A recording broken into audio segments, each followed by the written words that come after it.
ไปดีเนาะ FC เนาะมื้อนี้เราไปเอาเครื่องตีกลับมาเนาะคิดว่าเราฝากไปให้ลูกค้านี่มีสแตมป์ตีกลับอยู่นี่ฝากไปได้9มื้อแล้วครับบ่ครับมื้อนี้ตีกลับแล้วเราจะเอามาแจก FC เลยเนาะเราจะบ่เอาเข้าห้านเลยบ่เอาแล้วก็ส่งต่อให้ลูกค้าผู้ที่โชคดีต่อไปตอนนี้เรากำลังหาจุดหาจุดที่จะวางเครื่องตัวนี้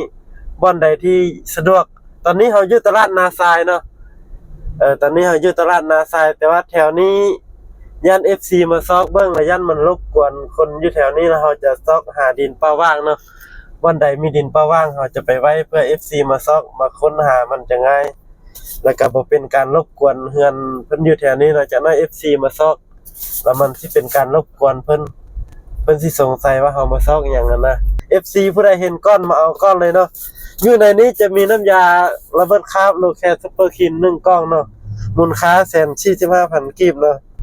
เอาล่ะพี่น้องเนาะตอนนี้เราเจอจุดแล้วเนาะตอนนี้อยู่จุดอยู่บ้านผังแห้งเนาะจุดจอดรถอยู่บ้านผังแห้งเด้อเดี๋ยวเราจะซ้อนอยู่เสาไฟตัวทางหน้านี่เนาะเอาละเฮาสิซอกจุดก่อน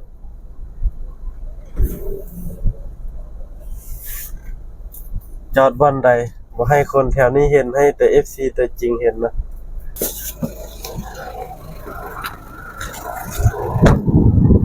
เอาเด้อ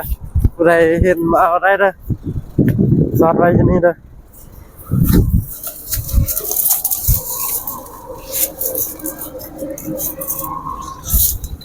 สิหักอันนี้เข้าไปนะอยู่บ้านผังแห้งเนาะไปทางนี้เป็นปั๊มน้ำมันสุดใจเป็นจุดพักรถทั้งสองด้านเนาะคำนี้ก็พักรถอันนั้นก็เป็นจุดพักรถสามารถมาเอาได้อยู่นี่นะ